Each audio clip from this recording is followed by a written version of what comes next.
Mempelajari hal-hal yang baru melibatkan perubahan.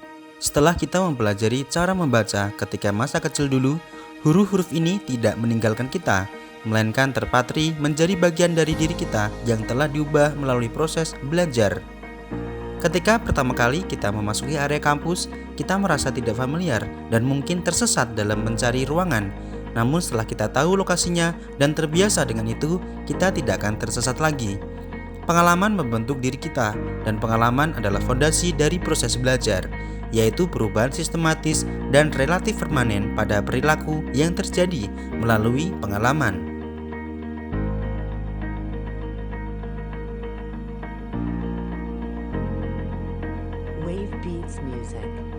Ada dua jenis belajar, yaitu belajar asosiatif dan belajar observasional. Belajar asosiatif terjadi ketika organisme membuat koneksi atau asosiasi antara dua kejadian. Pengkondisian adalah proses mempelajari asosiasi ini. Terdapat dua jenis pengkondisian, yaitu klasik dan operan. Sedangkan belajar observasional terjadi ketika organisme mengamati dan meniru perilaku organisme lain. Nah, ketika kita berada di atas panggung atau di mana situasi yang mengharuskan kita berdiri di depan audiens, yang mengharuskan kita untuk melihat hal yang paling penting, yaitu postur untuk berdiri. Nah, kita tidak mau kan audiens melihat kita grogi, gemetar, ataupun dianggap kurang profesional dengan cara berdiri yang seperti ini, ataupun badan yang membungkuk. Itu memperlihatkan kita jadi seorang yang kurang profesional dengan kurangnya memperlihatkan postur berdiri yang benar. Nah, tidak hanya posisi berdiri saja yang diperhatikan, tapi posisi berjalan juga. Untuk perempuan mungkin berjalannya lebih anggun ya. Seperti ini, pandangan lurus ke depan dengan arah jalan yang lurus. Nah, untuk laki-laki jalan lebih tegak, dada membidang dan memperlihatkan kewibawaannya. Untuk posisi jalan yang nggak boleh adalah seperti ini, ataupun lompat-lompat. Pelajaran psikologi komunikasi ini Bu Diva enak ya? Enak aja nih Bu, dosennya ya enak. Dan lek dosennya kok ngono kabeh ya aku mlebu terus men. Iya, betul. Kalau Bu Diva 10 ngono nek mati lek dhewe ngono enak gitu ya. Iya, saya kan gak mlebu gitu dosennya. Boleh gak semangat ngene. Kayak iso diklon Bu Diva itu. Dipecah-pecah ngono to, kayak amuba ngono lho.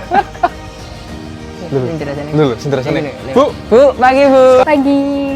Terdapat proses pengkondisian klasik dalam ilustrasi tadi. Pengkondisian klasik adalah bentuk pembelajaran asosiatif di mana suatu stimulus yang semula netral dihubungkan dengan stimulus yang memicu respon tertentu. Bentuk belajar ini ditemukan oleh Pavlov. Secara rinci dapat dijelaskan melalui gambar berikut.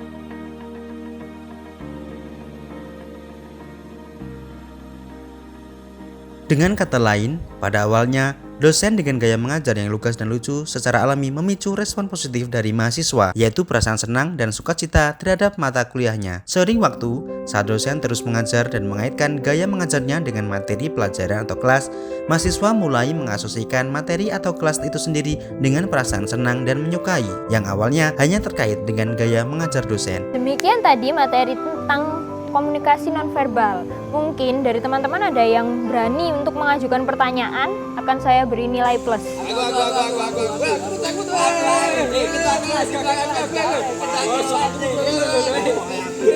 Terdapat proses pengkondisian operan dalam ilustrasi di atas.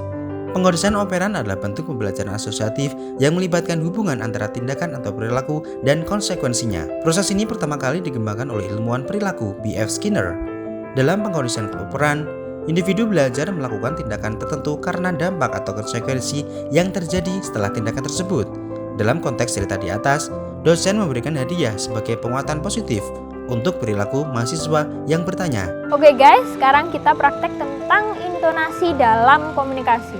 Ayo semuanya berdiri dulu, kita ikuti intonasi saya. Terdapat proses belajar observasional dalam ilustrasi di atas. Belajar observasional atau belajar melalui pengamatan adalah proses di mana individu memperoleh pengetahuan, keterampilan, atau perilaku baru dengan mengamati dan memodelkan orang lain. Demikianlah contoh penerapan teori belajar dalam kehidupan sehari-hari, secara khusus pada lingkungan kampus. Sampai jumpa di video selanjutnya.